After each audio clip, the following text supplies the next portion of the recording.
Subscribe कीजिए YouTube channel जेके रोशन sir को। सबसे पहले वीडियो को देखने के लिए चैनल को सब्सक्राइब करें। आइए हम लोग फिजिक्स का चैप्टर नंबर 1 का किरण आरेखों की बनावट पढ़ते हैं। किरण आरेखों की बनावट कितने शर्तों से बनती है।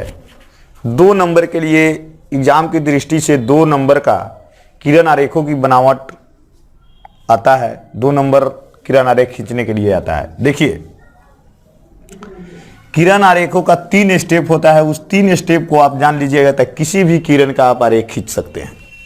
चलिए आइए देखिए, ये जो आपका हुआ पीसी जो है ये प्रधान अक्ष हुआ। ये क्या हुआ? प्रधान अक्ष हुआ। ये जो पी है यह पोल यानी ध्रुव हुआ। ये जो एफ है मुख्य फोकस हुआ। सी जो है वक्रता केंद्र हुआ। और ये आपका है एक गोलीय अवतल दर्पण। तो गोलीय अवतल दर्पण में जो किरण प्रधान अक्ष के, ये प्रधान अक्ष है, प्रधान अक्ष के समानांतर आपतित होती है, वे दर्पण पर पड़कर परावर्तन के बाद मुख्य फोकस से होकर गुजरती है। देखिए, ये ए बी एक प्रकाश किरण है। यहां से ए बी प्रकाश किसी प्रकाश स्रोत से चली, देखिए यह आ रही है इधर से। ए बी जो है प्रकाश की किरण चली, यहां पर आई, दर्पण पर पड़ी और इस दर्पण पर पड़कर परावर्तित होकर यह मुख्य फोकस से होकर गुजर गई। तो देखिए, ये ए बी जो प्रकाश के किरण है ये पीसी प्रधान अक्ष के समानांतर आपतित होती है, यानी समानांतर आती है। ए बी जो किरण है प्रकाश की वह यह प्रधान अक्ष के समानांतर आपतित होती है, जो दर्पण पर पड़कर परावर्तन के बाद मुख्य फोकस से होकर गुजर जाती है। इस प्रकार किसी भी अवतल गोलीय दर्पण में जब प्रधान अक्ष के समानांतर कोई किरण आपतित होगी तो वह परावर्तन के बाद मुख्य फोकस से ही गुजरेगी, अदर कहीं से नहीं गुजरेगी। यह भी एक है शर्त है। चलिए 2 नंबर पर चलते हैं। ये भी पोल ध्रुव है, ये मुख्य फोकस है, ये वक्रता केंद्र है। ये जो पीसी जो है पूरा ये प्रधान अक्ष है। और एक किरण, जब कोई भी प्रकाश की किरण जब मुख्य फोकस के दिशा में आपतित होती है, यानी मुख्य फोकस के दिशा में आपतित होती है, ये रहा आपका मुख्य फोकस और ये रहा प्रकाश के किरण, और ये मुख्य फोकस के दिशा में आपतित हो रही है, यानी इधर से यह आपतित हो रही है, यानी इधर से यह आ रही है। तो मुख्य फोकस की दिशा में जब आपतित होती है तो ये इस दर्पण पर पड़ेगी और दर्पण से परावर्तन होने के बाद यह प्रधान अक्ष के समानांतर गुजरती है। यानी देखिए, यह प्रधान अक्ष के समानांतर लौट रही है, परावर्तित होकर इधर जा रही है। इस प्रकार कि किसी भी गोलीय दर्पण में जब प्रकाश की किरण मुख्य फोकस की दिशा में आपतित होती है तो वे दर्पण पर परावर्तन के बाद प्रधान अक्ष के समानांतर गुजरती है। आइए 3 नंबर पर विचार करते हैं। ये जो है, जब प्रकाश की किरण वक्रता केंद्र की दिशा में आपतित होती है, ये वक्रता केंद्र है आपका सी, ये एफ मुख्य फोकस है और ये पी पोल है यानी ध्रुव है।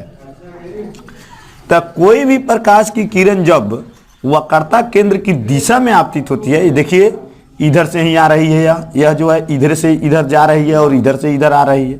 तो जब वक्रता केंद्र पर कोई किरण वक्रता केंद्र की दिशा में आपतित होती है तो वह किरण दर्पण पर पड़ने के बाद परावर्तित होकर फिर उसी पथ पर पुनः लौट जाती है। यानी जब वक्रता केंद्र से कोई प्रकाश की किरण आएगी और उस रास्ते से आएगी, वक्रता केंद्र से होकर आएगी, तो वह जब दर्पण पर पड़ेगी तो पुनः उसी रास्ता पर लौट जाएगी। यानी परावर्तित होने के बाद वो कहीं दूसरी जगह से नहीं गुजरती है, परावर्तित होने के बाद भी वह वक्रता केंद्र से ही गुजरती है। इस प्रकार कोई गोलीय दर्पण में यदि वही कोई प्रकाश का किरण वक्रता केंद्र की दिशा में आपतित होती है तो वह दर्पण से परावर्तन के बाद पुनः उसी पाथ पर लौट जाती है। आप लोग ये तीनों किरण आरेखों की बनावट देखिए और इसे याद रखिएगा। इसके बाद कोई भी किरण आरेख आप खींच सकते हैं।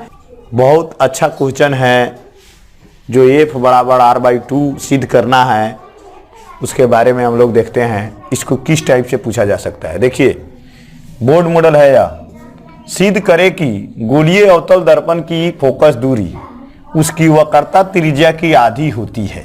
ऐसे भी पूछा जा सकता है कि सिद्ध कीजिए कि गोलीय अवतल दर्पण की फोकस दूरी उसकी वक्रता त्रिज्या की आधी होती है, या F बराबर R/2 होता है।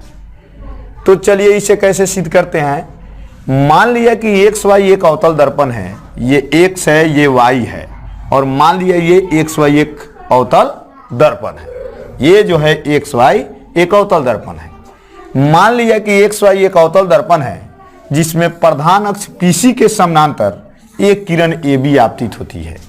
मान लिया कि XY एक गोलीय अवतल दर्पण है जिसमें ये प्रधान अक्ष है, देखिए ये प्रधान अक्ष PC है, इसके समानांतर ये AB किरण आपतित होती है।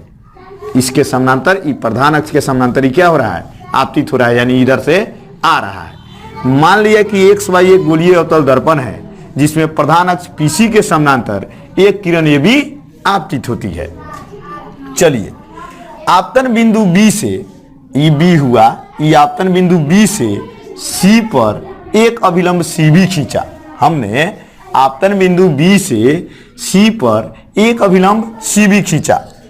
अब हम जानते हैं, परावर्तन पढ़े हुए हैं पिछले वीडियो में।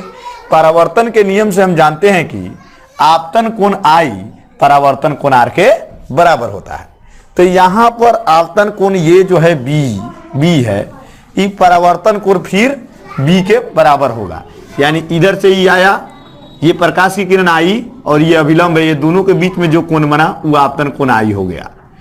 और ये फिर प्रकाश की किरण गई और ये अभिलंब के बीच में जो कोण बना वो परावर्तन कोण R हो गया, यानी आपतन कोण I परावर्तन कोण R के बराबर होता है। इसलिए कोण ABC, कोण ABC यानी कोण ABC बराबर कोण CBF। ये देखिए CBF यानी कोण ABC बराबर कोण CBF। ये परावर्तन के नियम से आपतन कोण बराबर परावर्तन कोण ABC बराबर कोण CBF, समीकरण 1 हम मान लिए।